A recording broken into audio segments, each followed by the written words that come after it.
مساء الخير على حضراتكم. ان شاء الله النهارده بوريكم طريقه عمل التوم الكريسبي المقرمش، ازاي نطلعه مجروش وازاي ناخد اللون الذهبي من غير ما يتشرب مننا الزيت.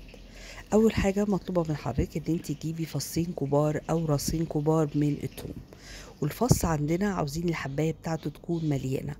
ليه؟ عاوزين يبقى فيه لحم، لان التوم الرفيع هيمرر لك وهيتحرق منك اول ما تنزلي بيه الزيت. فانا محتاجه تكون التوم بتاعي الفصه بتاعته فيها لحم بحيث يطلع مجروش زي ما حضرتك كده شايفه. طيب، تركه من التركات التانية ان احنا ابدا عمرنا ما نستخدم معلقه في تقليب التوم.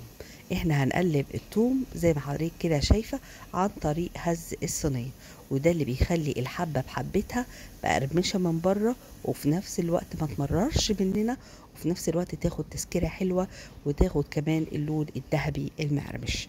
طيب، هيجي حد ويقول لي طب حضرتك طلعتيه التوم ازاي من غير معلقه؟ الإجابة بسيطة جدا، إن أنا استخدمت المصفى، صفيته بالمصفى زي ما حضرتك حتى شايفة، وتلاحظي إن في الطاسة بتاعتي أو الحلة بتاعتي في بقايا من التوم. ده دليل إن أنا ما استخدمتش خالص معلقة، وده سر نجاح التوم بتاعي.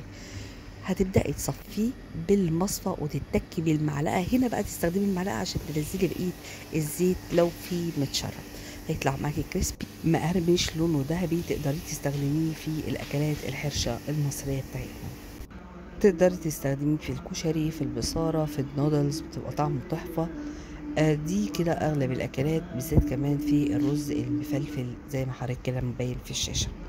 طب لو حضرتك بقى وصلتي معايا لحد هنا، ما تبخليش عليا باللايك وبالشير وبالسبسكرايب لو استفدتي من المعلومة اللي أنا اديتها.